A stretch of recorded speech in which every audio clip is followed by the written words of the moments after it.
अशोक गहलोत और सचिन पायलट के बीच अदावत और उठापटक बीते 4 साल से चल रही है और इस खेल में कभी पायलट का पलड़ा भारी होता है तो कभी कभी गहलोत गुट आगे निकल जाता है। लेकिन आखिर बीते 4 साल में हर बार ऐसा क्या हो जाता है कि पायलट का हर गणित गहलोत गड़बड़ कर देते हैं। हम जानते थे कि निकम्मा है, नाकारा है, कुछ काम नहीं कर रहा है, खाली लोगों को लड़वा रहा है। मेरे साथ हो नहीं हो, मैं यहाँ बैंगन नहीं आया। जिस प्रकार की टीका टिप्पणी हुई, जिन शब्दों का प्रयोग किया गया, दुख तो हर इंसान को होता है, मैं भी इंसान हूँ, लेकिन उसको अब मैं समझता हूँ मैं उस पर रिस्पॉन्ड करूँ वो उचित नहीं है।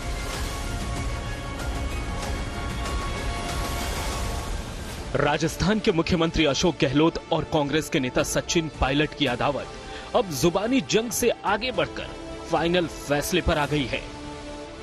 जिन सचिन पायलट को गहलोत निकम्मा मानकर नकार चुके हैं, आज वो गहलोत के गले की हड्डी बन चुके हैं।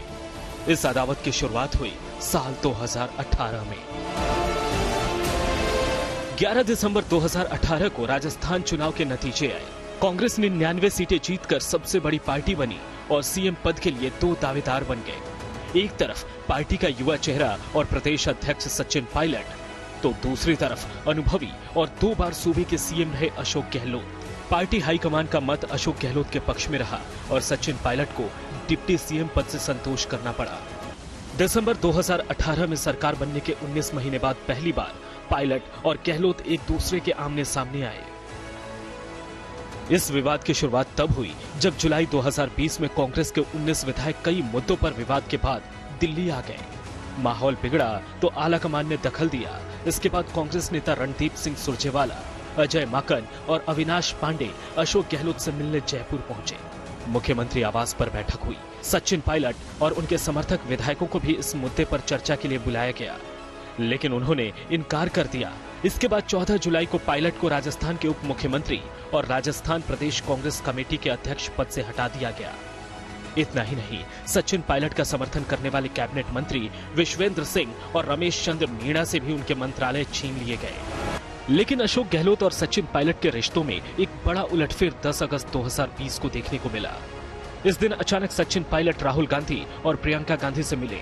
इसके बाद सचिन पायलट मुख्यमंत्री अशोक गहलोत से मिले और राजस्थान कांग्रेस के दोनों गुट फिर से एक हो गए। 14 अगस्त 2020 को अशोक गहलोत के नेतृत्व वाली राजस्थान सरकार ने राजस्थान विधानसभा में ध्वनि मत से विश्वास मत जीत लिया।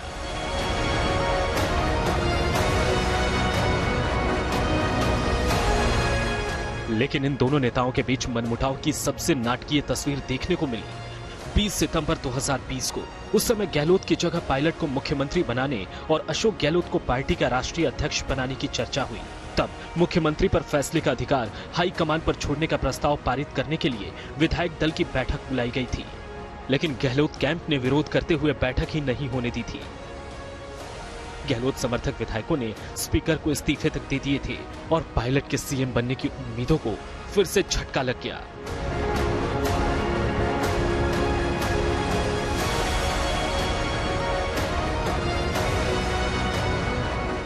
इसीलिए सचिन पायलट के इस प्रेस कॉन्फ्रेंस पर पूरे देश की निगाह है, इस सवाल के साथ कि पायलट और गहलोत की अदावत आज क्या नया रंग दिखाएगी। ब्यूरो रिपोर्ट, आज तक। पायलट परिवार और अशोक गहलोत के बीच की अदावत काफी पुरानी है। राजस्थान की राजनीति में जादूगर के नाम से मशहूर अशोक गहलोत और सचिन पायलट के पिता राजेश पायलट ने एक साथ राजनीति शुरू की। दोनों गांधी परिवार के करीबी रहे, लेकिन दोनों एक दूसरे को बिल्कुल पसंद नहीं करते थे। एक बार तो राजेश पायलट मुख्यमंत्री बनने जा रहे थे, लेकिन जादूगर ने ऐसी सियासी बिसात बिछाई कि पायलट का खेल बिगाड़ दिया। तभी से पायलट परिवार की दूसरी पीढ़ी और अशोक गहलोत में सियासी रंजिश कई किश्तों में सामने आती रही है।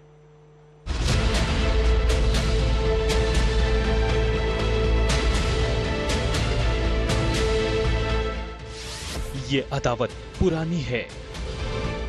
सचिन पायलट और अशोक गहलोत के बीच जो अदावत चल रही है वो एक पीढ़ी पुरानी है। अशोक गहलोत और सचिन पायलट के पिता राजेश पायलट के बीच कई बार टकराव हो चुका है। राजेश पायलट नहीं बन पाए थे सीएम। सियासत में जादूगर के नाम से मशहूर अशोक गहलोत ने अपनी जादूगरी से सचिन पायलट के पिता राजेश पायलट को भी मुख्यमंत्री बनने से रोक दिया था। गहलोत राजेश पायलट में 36 का आंकड़ा। बताया जाता है कि साल 1993 में अशोक गहलोत के संसदीय क्षेत्र जोधपुर में तत्कालीन केंद्रीय मंत्री राजेश पायलट पहुंचे।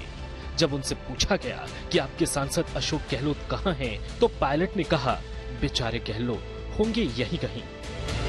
इसके कुछ समय बाद ही समय ने करवट ली और अशोक गहलोत राजस्थान कांग्रेस के अध्यक्ष बन गए और यहीं से शुरू हुआ राजेश पायलट के बैकफुट पर जाने का सिलसिला।